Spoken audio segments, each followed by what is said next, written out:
आज की हिंदी कक्षा में सभी को स्वागत है. ഇന്നത്തെ ഹിന്ദി ക്ലാസ്സിലേക്ക് ഏവർക്കും സ്വാഗതം. ഹിന്ദി വ്യാകരൺ, Hindi grammar, second sem BA BSc വിദ്യാർത്ഥികളുടെ ഹിന്ദി ഗ്രാമറാണ് നമ്മൾ എടുത്തുകൊണ്ടിരിക്കുന്നത്. കഴിഞ്ഞ ക്ലാസ്സിൽ നാം വ്യാകരണം എന്താണെന്നും ഭാഷ എന്താണെന്നും വർണ്ണ അല്ലെങ്കിൽ ധ്വനിചിഹ്ന എന്താണെന്നും അതുപോലെ തന്നെ സ്വരം, വ്യഞ്ജൻ എന്താണെന്നൊക്കെ നമ്മൾ പഠിച്ചു. ഇന്ന് നാം ശബ്ദമാണ് എടുക്കുന്നത്, വേർഡ്. वर्णों के मेल से शब्द बनते हैं. ശബ്ദത്തെ നമ്മൾ പരിഭാഷപ്പെടുത്തുമ്പോൾ വർണ്ണോं के मेल से शब्द बनते हैं എന്നും അല്ലെങ്കിൽ एक या एकाधिक वर्णों से बनी हुई सार्थक ध्वनि शब्द है എന്നും നമുക്ക് പറയാം. വർണ്ണങ്ങളുടെ കൂട്ടത്തെയാണ് ശബ്ദമെന്ന് പറയുന്നത്. അല്ലെങ്കിൽ ഒന്നിലധികമോ വർണ്ണങ്ങളുടെ അർത്ഥമുള്ള ധ്വനികളുടെ ഒരു കൂട്ടമാണ് ശബ്ദമെന്നും നമുക്ക് ഡെഫിനിഷനായിട്ട് നമുക്ക് പറയാൻ സാധിക്കും. കഴിഞ്ഞ ക്ലാസ്സിൽ നമ്മൾ പഠിച്ചതാണ് എന്താണ് വർണ്ണമെന്നുള്ളത്. നമ്മുടെ തൊണ്ടയിൽ നിന്ന് അല്ലെങ്കിൽ ശ്വാസനാളത്തിലൂടെ വരുന്ന ധ്വനി നമ്മൾ എഴുതുമ്പോഴാണ് അതിനെ ലിപിയെന്നും വർണ്ണമെന്നൊക്കെ നമ്മൾ പറയുന്നത്. വർണ്ണത്തിന് ഉദാഹരണവും നമ്മൾ കഴിഞ്ഞ ക്ലാസ്സിൽ പഠിച്ചു. സ്വരാക്ഷരങ്ങളും വ്യഞ്ജനാക്ഷരങ്ങളും ഒക്കെ എന്താണ്? ധ്വനികളാണ്. ആ ധ്വനികളൊക്കെ കൂടി ചേർന്നിട്ടാണ് ഒരു ശബ്ദമുണ്ടാകുന്നത്. ശബ്ദത്തിന് ഒരു പ്രത്യേകതയുണ്ട്, അർത്ഥമുള്ളതായിരിക്കണം. അർത്ഥമുള്ള ശബ്ദങ്ങളാണ് ഭാഷയിൽ ഉപയോഗിക്കുന്നത്. ഇവിടെ കൊടുത്തിട്ടുണ്ട് शब्द सार्थक होना चाहिए. हिंदी में निरर्थक शब्द भी है. അർത്ഥമില്ലാത്ത വാക്കുകളും ഉണ്ട്. പക്ഷേ ഭാഷ ഉപയോഗിക്കുമ്പോൾ സാർത്ഥക് ശബ്ദ കാ ഇസ്തേമാൽ കർത്തേ ഹൈ. ഇവിടെ കൊടുത്തത് ഉദാഹരണങ്ങൾ കൊടുത്തിട്ടുണ്ട്.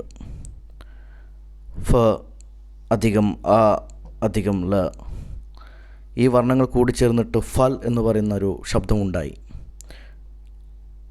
മാമ്പഴം അർത്ഥമുള്ള വാക്കാണ്. അതുപോലെ തന്നെ മറ്റൊരു ഉദാഹരണമാണ് ക അധികം ആ അധികം മ അധികം ആ സിക്കൽ ടു കാം, ജോലി എന്നുള്ള അർത്ഥം വരുന്ന വാക്ക്. അതുപോലെ തന്നെ ക അധികം അ അധികം ല അധികം അ അധികം മ അധികം ആ സിക്കൽ ടു കലം. ഇങ്ങനെയാണ് ഒരു വാക്ക് ഉണ്ടാകുന്നത്.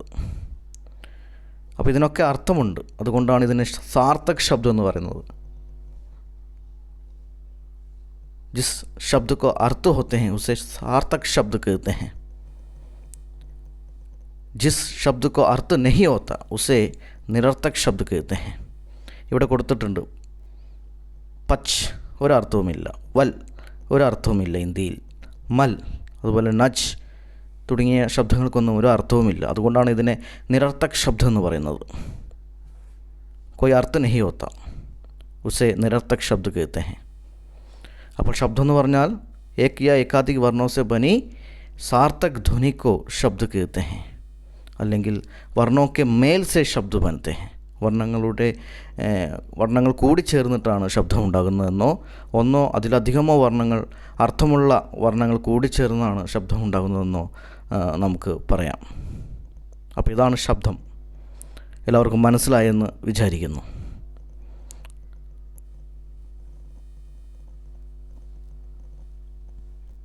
അടുത്തതായിട്ട് ശബ്ദത്തെ പല കാര്യങ്ങളും അടിസ്ഥാനപ്പെടുത്തി ഡിവൈഡ് ചെയ്തിട്ടുണ്ട്, തരംതിരിച്ചിട്ടുണ്ട്. അതേതൊക്കെയാണെന്ന് നോക്കാം.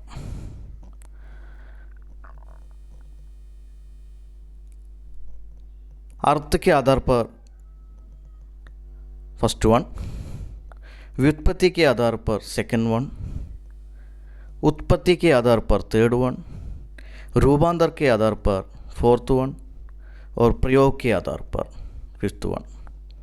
ഇങ്ങനെ ശബ്ദത്തെ തരംതിരിച്ചിട്ടുണ്ട്. അർത്ഥത്തെ അടിസ്ഥാനപ്പെടുത്തിയും അതുപോലെ തന്നെ വ്യുത്പത്തി എന്ന് പറഞ്ഞാൽ രൂപീകരണം, നിർമ്മാണത്തെ അടിസ്ഥാനപ്പെടുത്തി ഒരു ശബ്ദം എങ്ങനെയാണ് ഉണ്ടായതെന്നുള്ളത് അടിസ്ഥാനപ്പെടുത്തിയിട്ട്, അതുപോലെ ഉത്പത്തി അതിൻ്റെ ഉദ്ഭവത്തെ അടിസ്ഥാനപ്പെടുത്തി, അതുപോലെ രൂപാന്തർ മാറ്റത്തെ അടിസ്ഥാനപ്പെടുത്തി, അതുപോലെ പ്രയോഗ് നമ്മൾ ഉപയോഗിക്കുന്നതിനനുസരിച്ചിട്ടുള്ള അതിനെ അടിസ്ഥാനപ്പെടുത്തി ശബ്ദത്തെ തരംതിരിച്ചിട്ടുണ്ട്.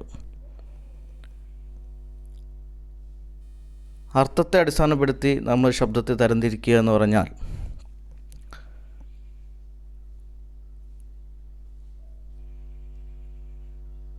അർത്ഥമുള്ളതും ഉണ്ടാവും, അർത്ഥമില്ലാത്തതും ഉണ്ടാവും ഒരു ശബ്ദം. അതുകൊണ്ടാണ് അർത്ഥത്തെ അടിസ്ഥാനപ്പെടുത്തി തരംതിരിക്കുന്നത്.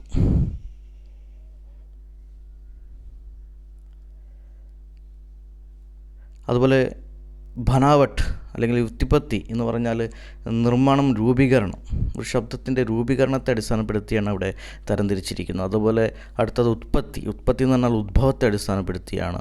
അതുപോലെ രൂപാന്തരം മാറ്റത്തെ അടിസ്ഥാനപ്പെടുത്തിയാണ്. പല കാര്യങ്ങളും നമ്മൾ ഉപയോഗിക്കുമ്പോൾ, ഭാഷയിൽ ഉപയോഗിക്കുമ്പോൾ അതിന് വാക്കുകളിൽ മാറ്റങ്ങളുണ്ടാകും. ഉദാഹരണമായിട്ട് നമ്മൾ ജെൻഡർ ഉപയോഗിക്കുമ്പോൾ, അതുപോലെ നമ്പേഴ്സ് ഉപയോഗിക്കുമ്പോഴൊക്കെ അതിന് മാറ്റങ്ങളുണ്ടാകും. അതുപോലെ പ്രയോഗಕ್ಕೆ അടിസ്ഥാനം നമ്മൾ ഉപയോഗിക്കുന്നതിനനുസരിച്ചിട്ടുള്ള മാറ്റങ്ങൾ. അർത്ഥಕ್ಕೆ ആധാർ പർ ശബ്ദಕ್ಕೆ 3 ഭേദ ഹെ. അർത്ഥത്തെ അടിസ്ഥാനപ്പെടുത്തി ശബ്ദത്തിൻ്റെ 3 ഭേദങ്ങളുണ്ട്, 3 തരംതിരിച്ചിട്ടുണ്ട്. അതിലൊന്നാണ് വാചക്, സെക്കൻഡ് ലാക്ഷണിക്, തേർഡ് വ്യഞ്ജക്. നെക്സ്റ്റ് വ്യുത്പത്തി അല്ലെങ്കിൽ ബനാവട്ട് ആധാർ പർ ശബ്ദಕ್ಕೆ 3 ഭേദ ഹെ. First one root, second one यौगिक, थर्ड वन योग रूट. नेक्स्ट उत्पत्ति के आधार पर शब्द के 4 भेद हैं: तत्सम, तद्भव, देशज, विदेशी. रूपांतर के आधार पर शब्द के 2 भेद हैं: विकारी और अविकारी. प्रयोग के आधार पर शब्द के 8 भेद हैं: संज्ञा, सर्वनाम, विशेषण, क्रिया, क्रिया विशेषण, संबंध सूचक, समुच्चय बोधक, വിസ്മയാദി ബോധക്. അപ്പോൾ ഇപ്രകാരമാണ് ശബ്ദത്തെ തരംതിരിച്ചിരിക്കുന്നത്. കൂടുതൽ കാര്യങ്ങൾ നമുക്ക് ഡീറ്റെയിൽഡായിട്ട് അടുത്ത ക്ലാസ്സിൽ പഠിക്കാം. ഇന്നത്തെ ക്ലാസ് എല്ലാവർക്കും മനസ്സിലായെന്ന് കരുതുന്നു. ധന്യവാദം.